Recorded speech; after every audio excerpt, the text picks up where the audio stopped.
Please take us through this journey step by step, how the job hunt process looks like.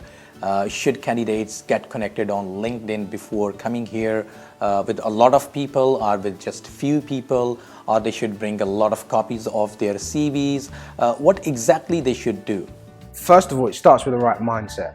You need to have the right mindset in order to be able to look for a job. Right. It can be quite daunting where you apply for jobs over and over again and seemingly aren't getting the traction that you're hoping for. Yeah. So first things first, you need to be of a really strong, certain mindset and know that the skills and the abilities that you have are what recruiters are going to be of interest to. The first thing that I would always recommend is prepare your CV and make sure that you know it inside out. Yeah, so that way you can accurately describe how you've added value to the organizations you work for in the past. Right. Then I would say make sure that you have a solid LinkedIn profile, and not a LinkedIn profile where you're just using LinkedIn as a source to connect with people to say, hi, my name is Dave and I really want a job.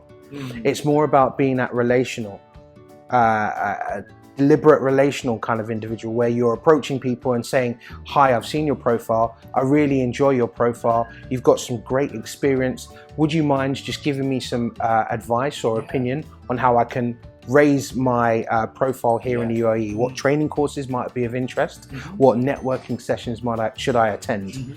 It's much easier to get the help of somebody else if you're going to use a little bit of flattery in order to be able to do it.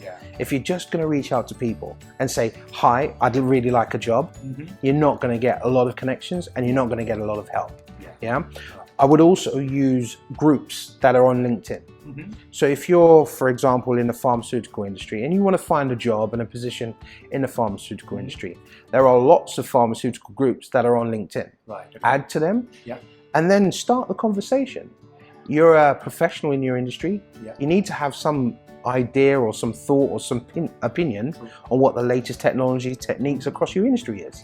So that is something that you should use as leverage in order to open up the conversation. And it's also something that recruiters are looking at. Sounds good. If I receive a CV from someone, one of the first things as a recruiter I'm going to do is I'm going to go on LinkedIn. I'm going to find out how active they are in my industry. If they're not very active, I know that perhaps they're not as strong as they think they are, and perhaps they're not someone I should shortlist. But if I go onto someone's LinkedIn profile and I see that they are having engaging conversations with industry leaders, that they're part of that conversation, that they're interacting with that industry, it's going to make me feel more at ease asking them to come in for an interview. Right. You can watch more videos on my channel related to this. Thank you.